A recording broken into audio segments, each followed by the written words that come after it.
There is a crisis spreading through the most connected society in human history. Not a crisis of poverty or war or disease, though it carries the mortality risk of all three. It is a crisis of inner absence. And the people suffering most are not the ones who are alone. They are the ones who have never learned to be with themselves. This is sovereign psychology, a structural solution to loneliness. According to the American Psychological Association, the United States is experiencing what researchers are now calling a loneliness epidemic.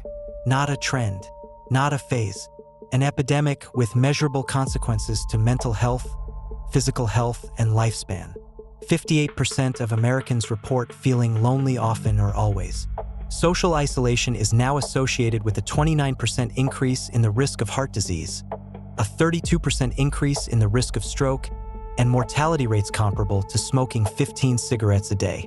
The Surgeon General has issued formal advisories on it. Governments are appointing ministers of loneliness to address it. And yet, for all the data, all the papers, and all the proposed solutions, something is missing from the conversation. Because the dominant response to loneliness is this: connect more, join a group, call a neighbor, attend a class, find community. And for many people, those suggestions help, temporarily. But the question no one seems to be asking is this: why do some people feel profound loneliness even when surrounded by others, while others feel none at all, even in extended, deliberate solitude? That question points to something deeper than the absence of social contact. It points to architecture, specifically the architecture of the mind itself. That is what this video is about. The 5 solutions the APA most commonly proposes are these: increase face-to-face contact, strengthen community ties, address social barriers, prioritize relationships in policy, use technology to connect rather than isolate. These are not wrong, but they share a common assumption: that loneliness is a supply problem, that if you add enough human contact, the deficit disappears. What this framework cannot explain is the person who has a full social life and still feels profoundly alone. It cannot explain the individual who spends weeks or months in solitude and reports not just the absence of loneliness, but a deepening sense of clarity, peace, and self-possession. The difference between those two people is not the quantity of their relationships. It is the source of their psychological stability. One person is what systems researchers would call an open-loop system. Their emotional state is set from the outside. They require external input, validation, and proximity to regulate themselves. When that input disappears, the system destabilizes. The other person operates as a closed-loop system. They generate their own psychological stability from the inside. External connection enhances their life, but it does not constitute it. The open-loop person does not suffer from loneliness because they are deficient. They suffer because they were never taught that an alternative architecture exists and that it can be built deliberately. That is the conversation we are having today. To understand why this matters, we need to understand what is happening in the brain during loneliness. Loneliness is not simply the feeling of being alone. Neuroscientifically, it is a threat response. Research by social neuroscientist John Cacioppo at the University of Chicago established that the lonely brain processes social absence as a survival threat. The amygdala, the brain's threat detection center, becomes hyperactivated. The default mode network, which governs self-referential thought, shifts toward threat scanning. The body begins producing cortisol, the stress hormone, at elevated levels. The immune system responds as if to physical danger. This is not metaphorical. Loneliness places the body under genuine physiological stress. Now here is where it gets important. Stephen Porges' Polyvagal Theory tells us that the human nervous system is constantly scanning the environment for what he calls neuroception, the unconscious assessment of safety or danger. For most people, the primary signal of safety is proximity to other people. The nervous system was calibrated across evolutionary time to treat solitude as dangerous. To be separated from the group was, for most of human history, to be exposed to predators, starvation, and death. So the brain developed a mechanism, social hunger. When you are alone too long, the system generates distress signals designed to push you back toward the group. This is not a flaw. It is ancient biological engineering. But here is the critical insight. The nervous system is not reading reality.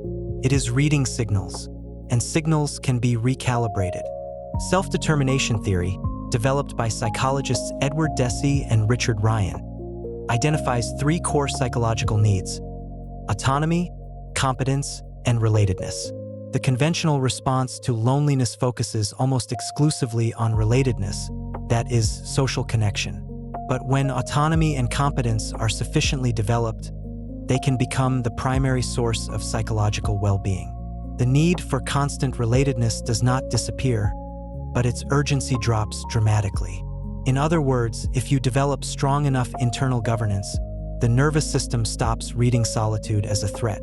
It reads it as signal silence, a state that actually allows for higher fidelity internal processing.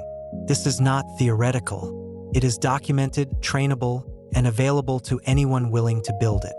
What follows are 3 fundamental shifts that separate a person who suffers loneliness from one who does not. Each one has a psychological mechanism, a neurobiological basis, and a practical point of application. Shift 1: from co-regulation to self-regulation. Most people regulate their emotional and physiological state through other people. This is called co-regulation, and it is the default setting of the human nervous system. When you are anxious, you call someone. When you are grieving, you seek proximity. When you are uncertain, you look for validation. This is not weakness. It is how the nervous system was designed to function in community. But there is another mode. It is called self-regulation, and it operates through the prefrontal cortex, the part of the brain responsible for executive function, planning, and the conscious modulation of emotional response. Research in effective neuroscience is clear. The prefrontal cortex can be developed. Repeated engagement of top-down emotional regulation, choosing a considered response over an automatic reaction, literally strengthens the neural pathways involved. Over time, through a process called myelination, those pathways become faster, more efficient, and less metabolically costly. What feels like enormous willpower at first becomes, eventually, the default setting of the system. The practical implication is this: self-regulation is not an inborn trait. It is a skill, and it is built the same way any skill is built, through deliberate, repeated practice under conditions of discomfort. Shift 2: from identity as a social construct to identity as an internal structure. Psychologist Murray Bowen introduced the concept of differentiation of self. In Bowen's framework, most people exist on a spectrum between emotional fusion and differentiation. At the low end of differentiation, a person's emotional temperature is set almost entirely by those around them. If the group is anxious, they are anxious. If they are alone, they lose their sense of who they are.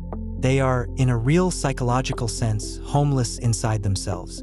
At the high end of differentiation, a person can be deeply connected to others while remaining a distinct, autonomous entity. They do not require external validation to know who they are. Their identity is not a mirror image of those around them. It is a structure they inhabit from the inside. This distinction is foundational to why some people suffer loneliness and others do not. It is not that the differentiated person needs less connection. It is that their sense of self does not collapse in its absence. The practical entry point for building this is what researchers call identity-based behavior change. The psychologist James Clear, building on earlier identity theory research, articulated this distinction clearly.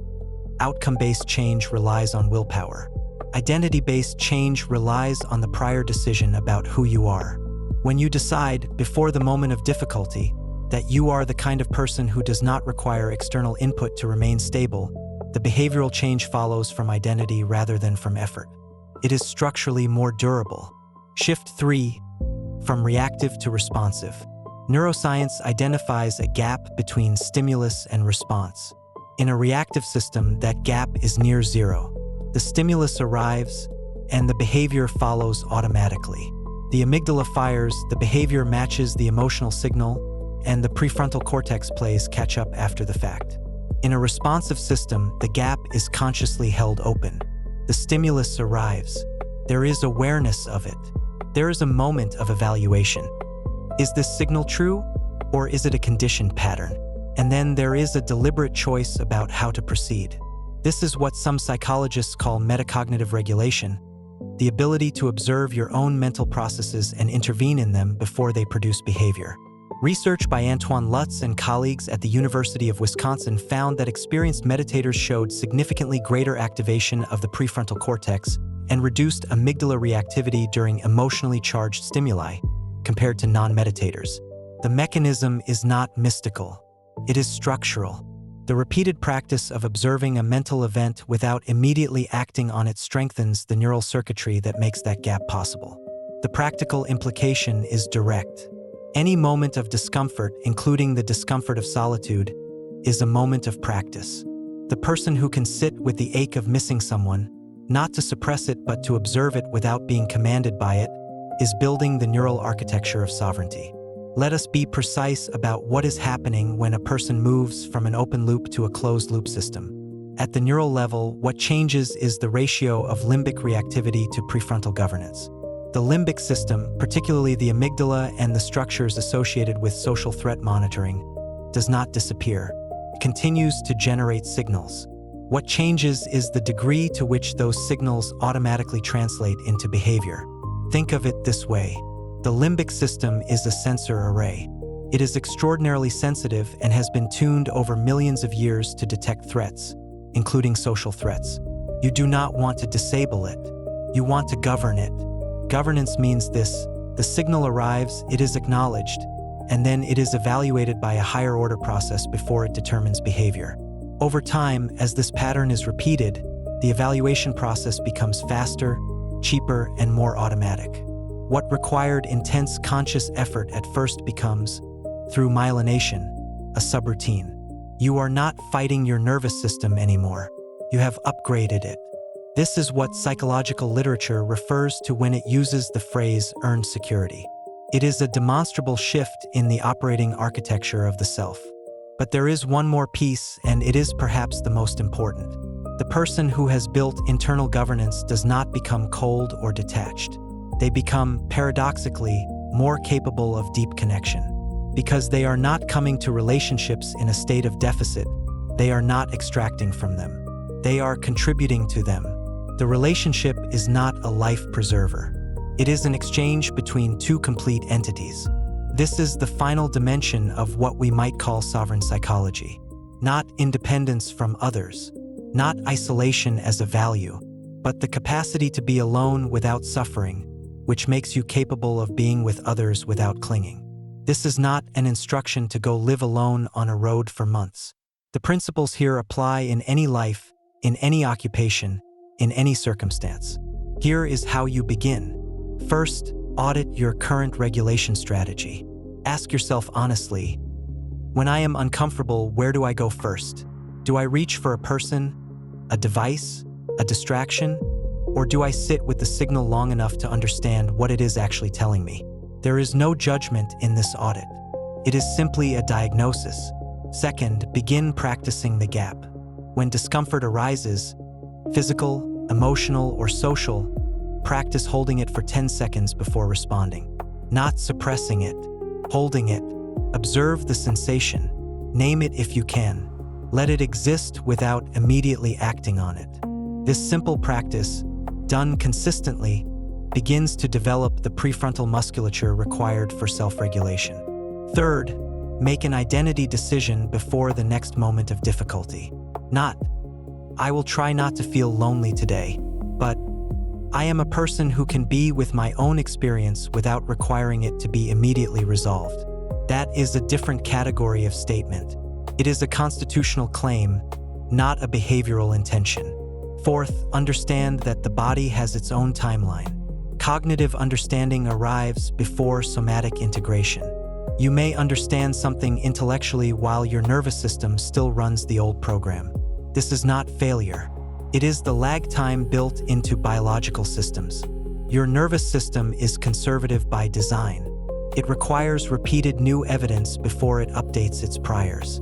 Provide that evidence through consistent behavior, not through further analysis. And fifth, do not confuse solitude with loneliness. They are not the same state. Solitude is being alone in the presence of yourself. Loneliness is being alone in the absence of yourself. One is a resource, the other is a symptom. What we are building here is the internal presence that makes solitude a resource.